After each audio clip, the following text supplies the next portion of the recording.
Friends మనలో చాలా మంది దగ్గర క్రెడిట్ కార్డు ఉండి కూడా దాన్ని కరెక్ట్గా యూజ్ చేసుకోలేక అందులో డబ్బులు ఉన్నా కూడా దాన్ని అలానే పక్కన పడేస్తుంటారు. సో అటువంటి వాళ్ళ కోసమే క్రెడిట్ కార్డ్ ఎవరి దగ్గర ఉందో సో వాళ్ళ కోసమే నేను ఈ వీడియో అయితే చేస్తున్నాను.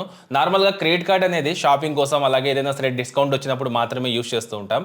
కానీ మనం క్రెడిట్ కార్డ్ని హౌస్ రెంట్స్ కట్టడానికి అలాగే ఎడ్యుకేషన్ ఫీ దాంతో పాటుగా ఏదైతే క్రెడిట్ కార్డులో అమౌంట్ ఉంటుందో దాన్ని మనం బ్యాంక్ అకౌంట్లోకి ట్రాన్స్ఫర్ కూడా చేసుకొని క్రెడిట్ కార్డ్ అయితే యూజ్ చేసుకోవచ్చు అనమాట.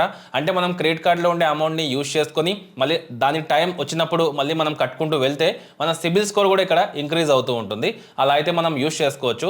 బట్ ఇక్కడ క్రెడిట్ కార్డులో నుంచి బ్యాంక్కి మనీ ట్రాన్స్ఫర్ చేసుకోవాలనుకుంటే చాలా రకాల యాప్స్ అయితే ఉన్నాయి. అయితే వాళ్ళు డిఫరెంట్గా మనకు కన్వీనియన్స్ ఫీ అనేది పెడుతూ ఉంటారు. చాలా తక్కువ కన్వీనియన్స్ ఫీజ్ ఇచ్చే ఒక యాప్ గురించి చెప్తాను. అంతేకాకుండా మనకు క్యాష్ బ్యాక్ కూడా ఇస్తుంది అనమాట. అంటే మనం ఏదైనా సరే ట్రాన్సాక్షన్ చేసుకుంటే బ్యాంక్కి మనకు క్యాష్ బ్యాక్ అనేది వస్తుంది ఈ యాప్లో. సో దాన్ని మనం యూజ్ చేసుకోవచ్చు. అటువంటి యాప్ గురించి మీకు ఇప్పుడు క్లియర్గా చెప్తాను. సో ఒకవేళ మీ దగ్గర క్రెడిట్ కార్డ్ ఉండి సో మీరు బ్యాంక్ అకౌంట్కి మనీ ట్రాన్స్ఫర్ చేసుకోవాలి తక్కువ కన్వీనియన్స్ ఫీస్తో అనుకుంటే ఈ వీడియోని లాస్ట్ వరకు చూడండి. అయితే ఈ యాప్ పేరు వచ్చేసరికి మనకు హౌసింగ్ యాప్ అనమాట.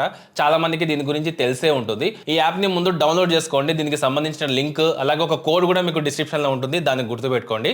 అక్కడ నుంచి మీరు డౌన్లోడ్ చేసుకొని ఇన్స్టాల్ చేసుకొని ఓపెన్ చేసిన తర్వాత ఇక్కడ పే ఆన్ క్రెడిట్ అనే ఒక ఆప్షన్ కనిపిస్తుంది. క్లిక్ చేయండి. సో దాని తర్వాత మీకు ఇక్కడ ఎడ్యుకేషన్ ఫీ అని కనిపిస్తుంది. ఆ ఆప్షన్ని సెలెక్ట్ చేసుకోండి. తర్వాత మీరు క్రెడిట్ కార్డ్లో ఎంత అమౌంట్ని మీ బ్యాంక్ అకౌంట్కి ట్రాన్స్ఫర్ చేసుకోవాలనుకుంటున్నారో ఆ అమౌంట్ అనేది అక్కడ ఎంటర్ చేసి కంటిన్యూ ఆప్షన్ని క్లిక్ చేసి అకౌంట్ నెంబర్ ఐఎఫ్ఎస్సి కోడ్ మీ నేమ్ అనేది ఎంటర్ చేసి కంటిన్యూ ఆప్షన్ని క్లిక్ చేయండి.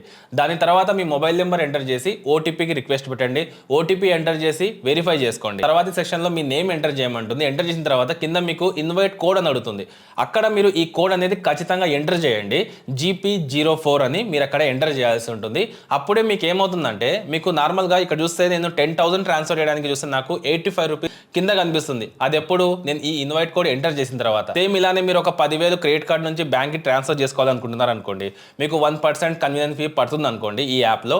సో మీకు దాంట్లో 50% అనేది క్యాష్ బ్యాక్ రూపంలో వస్తుంది అనమాట ఈ కోడ్ని వాడితే. అంటే మీకు ఇక్కడ నార్మల్గా 1% పడేది 0.50% మాత్రమే మీకు ఇక్కడ కన్వీనియన్స్ ఫీజ్ అనేది పడుతుంది అనమాట. అంటే హాఫ్కి తగ్గిపోతుంది మీరు ఈ కోడ్ని యూజ్ చేస్తే. తర్వాత మీరు కంటిన్యూ ఆప్షన్ని క్లిక్ చేస్తే మీ పాన్ కార్డ్ డీటెయిల్స్ అనేది అడుగుతుంది. ఇచ్చేయండి. తర్వాత నెక్స్ట్ ఆప్షన్లోకి వెళ్తే ఇక్కడ మీ క్రెడిట్ కార్డ్ డీటెయిల్స్ని అడుగుతుంది.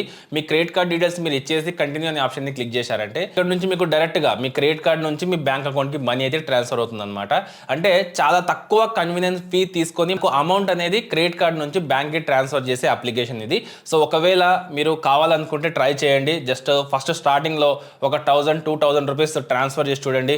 మీకు ఎంత కన్వీనియన్స్ ఫీ పడుతుంది అనేది మీరు అక్కడ క్లియర్గా చూడొచ్చు. దాని తర్వాత మీరు అమౌంట్ అనేది పెంచుకొని మీ బ్యాంక్కి ట్రాన్స్ఫర్ చేసుకోవచ్చు. మీకు ఏదైతే టైం వస్తుందో క్రెడిట్ కార్డ్కి సంబంధించి ఆ టైంలో మీరు కట్టుకుంటూ ఉన్నారంటే మీకు ఖచ్చితంగా మీ సిబిల్ స్కోర్ అనేది ఇంక్రీజ్ అవుతుంది. సో నా ఇంటెన్షన్ ఏంటంటే మీ దగ్గర క్రెడిట్ కార్డ్ ఉండి సో అమౌంట్ని బ్యాంక్కి ట్రాన్స్ఫర్ చేసుకోవాలంటే మీకు కన్వీనియన్స్ ఫీ అనేది తక్కువ పడాలి అనే ఉద్దేశంతో నేను ఈ వీడియో అయితే చేస్తున్నాను. సో నార్మల్గా మీరు డిఫరెంట్ యాప్స్ ట్రై చేస్తే మీకు అక్కడ చాలా డిఫరెంట్ వేరియేషన్ అనేది కనిపిస్తుంది అనమాట. అంటే దాని కన్వీనియన్స్ ఫీ ఏదైతే ఉంటుందో అది కొన్నింటిలో చాలా ఎక్కువ ఉంటుంది. బట్ ఈ యాప్లో మాత్రమే నాకు చాలా తక్కువగా అనిపించింది. సో అందుకే నేను దీని గురించి వీడియో చేశాను. ఖచ్చితంగా మీలో ఎవరైతే క్రెడిట్ కార్డ్ నుంచి బ్యాంక్ అకౌంట్కి మనీ ట్రాన్స్ఫర్ చేసుకోవాలనుకుంటుంటారో వాళ్ళందరికీ ఇది చాలా యూజ్ అవుతుంది. వీలైనంత వరకు మీ ఫ్రెండ్స్కి కూడా వీడియో షేర్ చేయండి. నచ్చితే లైక్ చేయండి. ఇటువంటి ఇంట్రెస్టింగ్ వీడియోస్ కోసం ఇప్పుడే మన ఛానల్ని సబ్స్క్రైబ్ చేసుకోండి.